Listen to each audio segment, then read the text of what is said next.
BoxingVoice.com here in association with FightHype.com with John David Jackson. How are you, man? I'm doing good, brother. How you doing today? I'm good. I'm good. I'm like you. I just recently moved to Florida in January, so I'm enjoying the weather. Okay, that's good.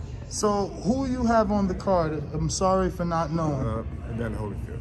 Wow. Okay. Great. The star of the show. Right, that's right. So some of my questions for him are obviously the same for you. Why take it on short notice? Well, you know, luckily Evander's been training. We've been training since August of last year, and you know they're talking about fighting Tyson, and that fell through a couple of times, and then Kevin McBride, and that fell through. So luckily we were still in training when this fight came up. So for us it was just, hey, cool. It fell right in the place for us. And you know, Evander said, okay, why not? We've been working for a year. Let me do something. Just stay active. So as a trainer that's a former fighter, former champion, retired yourself, how did you find it? Like, where do you find the mental space to say, okay, I'm going to train Evander where some people want him to stay retired? Well, you know, first of all, it's something he wants to do. And as long as his heart is in it, then I'm down for it. You know, Evander takes care of himself all year round. And so for me, it wasn't so much coming on, I'm going to teach him something new. Listen, Evander's done it all. You know, we come from the same year, 84 group, the Olympic year. So for me, it wasn't, my thing was to get his muscle memory back and make him do the things that he once did the best that he can now. And it was easy transition for us because he knows the game and I don't teach him anything new, just show him things to remind him of what he used to. And that made my job easier. So, you know, to fight at this stage of your life and career is not a thing that most people should do, but a gentleman like himself, it's what he does best and what he loves. And, you know, it's not a world championship fight, so but it is a fight. And it's 2 minutes, so if he gets hurt, it's unlikely, but anything in boxing is possible. But for him, he stays in good condition, and for 58, he still carries that punch. He can punch at this stage of his life. So, you know, and his opponent, he's what he is, but he's not a boxer. And he's in a different world come Saturday night. So it'd be a interesting fight. Now you've trained many different fighters, many different ages. Where exactly is Evander ranked with some of the younger fighters? What do you have to do as a trainer because he's an older fighter?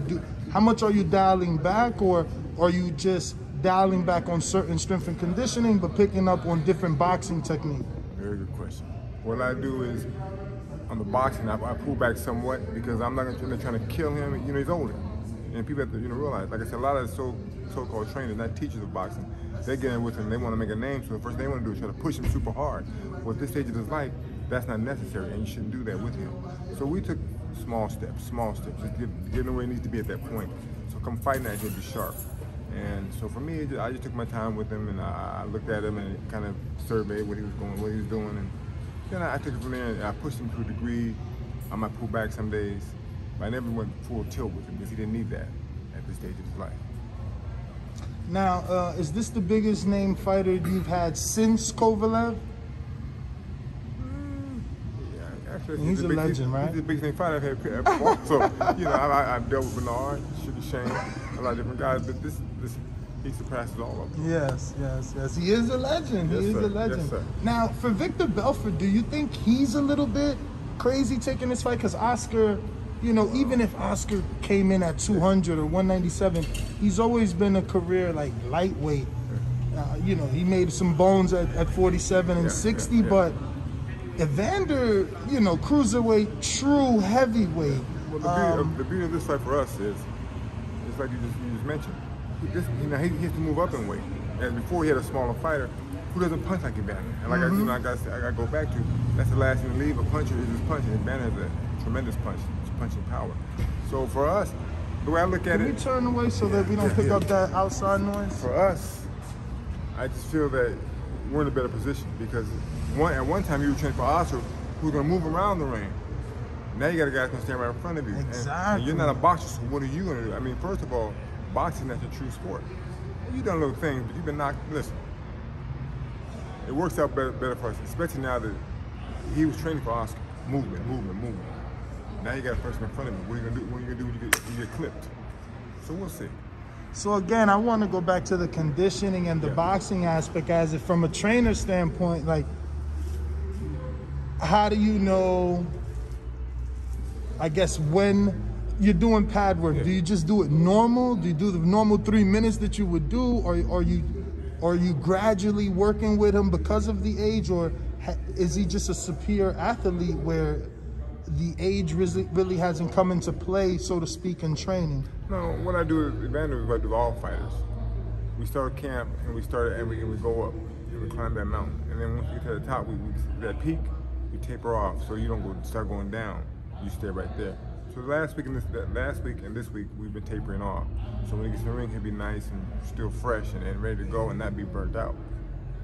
So now, I think the Tyson versus Roy Jones fight was a very big fight. I think they came back, did 1.9 million pay-per-views. Obviously, Evander and Tyson would be bigger, but where that one fell short was there was no knockout.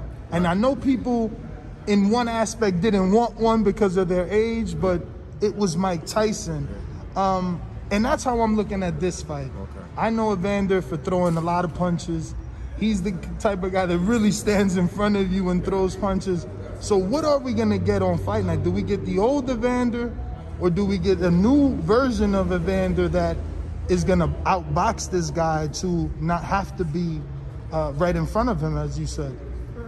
We're gonna get a new Evander. Whatever Evander brings to the ring is what we're gonna get. As far as his opponent's concerned, you know, he can punch a little bit. And he's like I said, he has no real boxing skill, but he has a little bit of power. Evander's been hit by some big bombers. And, you know, never been knocked out, been stopped a couple times. So, you know, Victor, I'm not really underestimating him, but I'm looking at a guy who's going into a new realm because he had done MMA fights and he's done a couple of. He had one professional fight,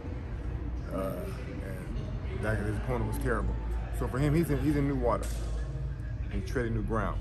So for us, we just have to make sure that Evander's prepared physically and mentally he's always prepared, and just make sure that he just does what he's supposed to do come fight night. You know, time will tell. You know, if all the time catches up with him that night, we'll find out then.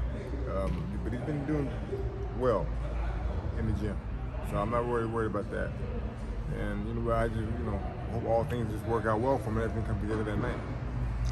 Did you find it hard to find sparring partners for him? Actually, you know, people were like definitely like trying to volunteer their services. You know, no one ever turned them down. They're definitely like, yeah, I'll spar with them. So, what age brackets?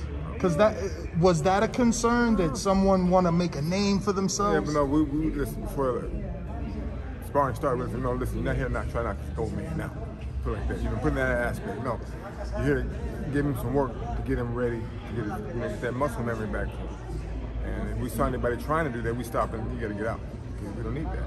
So, you know, all the guys that worked with him were nice. They understood what we're trying to do, get him back where he needs to be in order to fight come Saturday. So, any sparring partners you can name? No. I mean, the fight's tomorrow, Saturday. It was already over. Nah. But I got in the ring with him one day just to give some work. Because once we found out that Victor was southpaw, then I got in with him. Oh, you got in there. Okay. Yeah. So, what is your prediction for this fight? Well, you know, if Victor, and I hope I'm saying his name right, Victor, if he decides to come at Evander, it might be a short evening because his chin is suspect. And I'm not going to say really suspect. He's been knocked out a few times. So, you know, if he comes to fight, it makes it easier for him. If he runs, then we got a problem. Because now we got to try to chase him down. All right. Well, thank you.